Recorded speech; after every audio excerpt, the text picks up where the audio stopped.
মাথায় ইট নিয়ে বাবরি মসজিদের ভিত্তিপ্রস্তর স্থাপনের জন্য রওনা দিচ্ছে শয়ে শয়ে বিশেষ সম্প্রদায়ের মানুষজনেরা।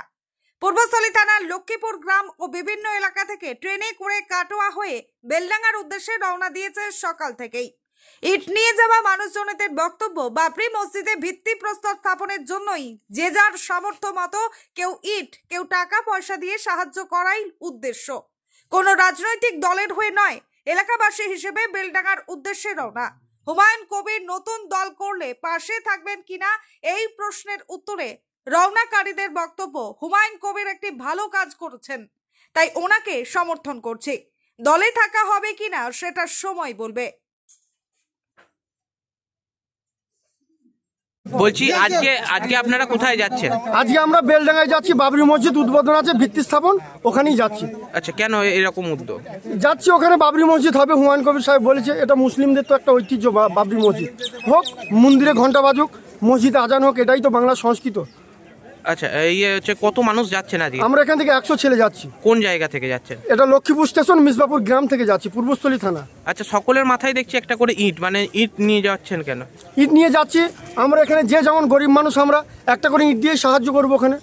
আচ্ছা, যদি উনি আলাদা দল করেন তাহলে কি সেই দলের পাশেও থাকবেন আপনার আগামী দিনে? সেই দল টাইম যখন আসবে 2026-এ বিধানসভা ভোট, তখন দেখা যাবে। কি নাম আপনার? আমার নাম জাফর শেখ। এই মাথায় ইট নিয়ে কোথায় যাচ্ছেন আপনারা? আমরা যাচ্ছি বেলডাঙ্গা বাবরি মসজিদ উদ্দেশ্যে। বাবরি মসজিদে ওখানে শিলান্যাস হচ্ছে আজকে, সেখানে আমরা যাচ্ছি। আমরা প্রায় 150 ছেলে যাচ্ছি এখান থেকে। তো আমাদের কোথা থেকে যাচ্ছেন? এটা লক্ষ্মীপুর স্টেশন, মিসবাপুর গ্রাম। আচ্ছা, এই রকম উদ্যোগ কেন আপনাদের? এইরকম উদ্যোগ কারণ আমাদের বাবরি মসজিদ ভাঙা হয়েছে 6 ডিসেম্বর। তো আমাদের হুমায়ুন কবির সাহেব বলেছে যে 6 ডিসেম্বর বাবরি মসজিদে শিলান্যাস হবে। তাই আমরা এখান থেকে যতজন যাচ্ছি, সবার যতটা সামর্থ্য সেটা আমরা এই ইট দিয়ে হোক, কেউ কিছু পয়সা দিয়ে হোক, ওখানে আমরা আজকে সাহায্য করতে যাচ্ছি। আচ্ছা, এটা কি আপনাদের এলাকাবাসী হিসেবে যাচ্ছেন না কোনো এখানকার মসজিদ কমিটি হিসাবে যাচ্ছেন? আমরা এলাকাবাসী হিসাবে, আমাদের গ্রামবাসী হিসাবে যাচ্ছি, কোনো মসজিদ হিসাবে না, কোনো পার্টি হিসাবেও না। আমরা সমস্ত মুসলমান, এখানে আমরা এলাকাবাসী হিসাবে যাচ্ছি। আচ্ছা, বলছি উনি তো আগামী দিনে নতুন দল ঘোষণা করবেন বলেছে, তাহলে সেই ক্ষেত্রে কি তার পাশেও থাকবেন আপনারা?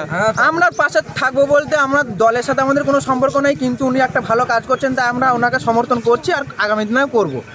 আচ্ছা, কত মানুষ যাচ্ছেন এখান থেকে? আমরা 150 জন যাচ্ছি এখান থেকে, হয়তো তারও বেশি হতে পারে আস্তে আস্তে। আচ্ছা, কি নাম আপনার? আমার নাম সিরাজউদ্দিন শেখ।